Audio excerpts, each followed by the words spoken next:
एक तूफानी शाम ईलू के स्कूल के ऊपर आसमान में रहस्यमय दरार प्रकट होती है। छात्र घबरा जाते हैं जब एक नीली चमकदार ऊर्जा की किरण नीचे गिरती है और 7 वर्षीय ईलू को छूती है।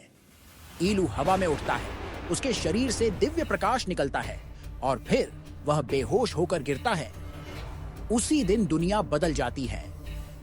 ईलू को अद्भुत शक्तियां प्राप्त होती हैं। समय को मोड़ने, हवा को नियंत्रित करने। शहर के दूसरे कोने में एक महत्वाकांक्षी वैज्ञानिक डॉक्टर हाशिम एक निषिद्ध प्रयोग करता है जो ब्रह्मांडीय आवृत्तियों को नियंत्रित करने की कोशिश है।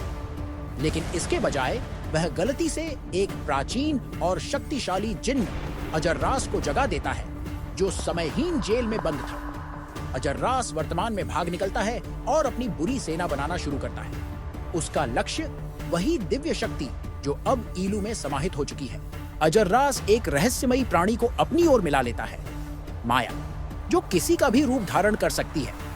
माया मानव समाज में घुसपैठ करती है, शिक्षकों, पुलिस, वैज्ञानिकों और यहाँ तक कि ईलू के दोस्तों का रूप लेकर भ्रम फैलाती है।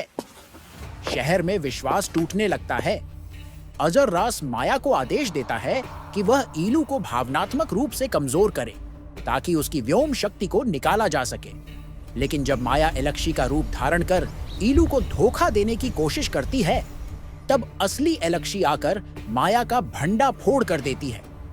दोनों के बीच जबरदस्त टक्कर होती है। एलक्शी अपनी दिव्य ढाल से माया की असली छवि को उजागर करती है। ईलू अपनी समय ऊर्जा से माया को स्थिर करता है और एलक्शी उसे एक अनंत दर्पण में बंद कर देती है जहां वह अब किसी का भी रूप नहीं ले सकती। माया खत्म हो जाती है, लेकिन उसकी वजह से आई अराजकता की यादें रह जाती हैं। अजर्रास रेगिस्तानी, विष और बिच्छू के डीएनए से एक भयानक प्राणी बनाता है, नागरास, जो आधा मानव और आधा बिच्छू होता है। नागरास स्कूल में हमला करता है और तबाही मचा देता है। ईलू अब अपनी शक्तियों को थोड़ा समझ चुका होता है। वह समय और हवा की ऊर्जा का प्रयोग करके नागरास को एक स्मृति चक्र में फंसा देता है, जिससे नागरास अपनी पहचान भूल जाता है। यह लड़ाई संकेत देती है कि एक अंतिम युद्ध आने वाला है। हाशिम, जो अपराध बोध से ग्रस्त है, ईलू को ढूंढ निकालता है और पूरी सच्चाई बताता है। ये शक्तियां आकाश की दरार से गिरी दिव्य ऊर्जा के टुकड़े हैं। ईलू अभिशप्त नहीं, बल्कि चुना गया है। एलक्शी, 13 वर्षीय एक लड़की, एक दिव्य ढाल के साथ जुड़ती है जो एक प्राचीन रक्षक की विरासत है। वे मिलकर अजर्रास को रोकने के लिए एक टीम बनाते हैं।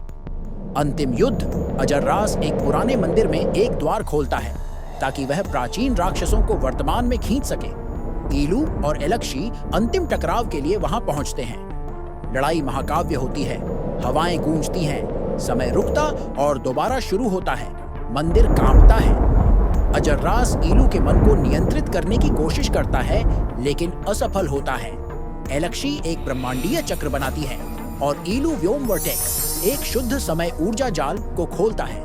ईलू अंतिम आदेश देता है और अजर्रास को उसकी ही भूली हुई समय रेखा में वापस भेज देता है। द्वार बंद हो जाता है, मौन छा जाता है। एक नई शुरुआत। कुछ दिन बाद स्कूल की छत पर ईलू और एलक्शी सूर्योदय देख रहे होते हैं। शांति लौट आई है, लेकिन ईलू जानता है कि यह केवल शुरुआत है।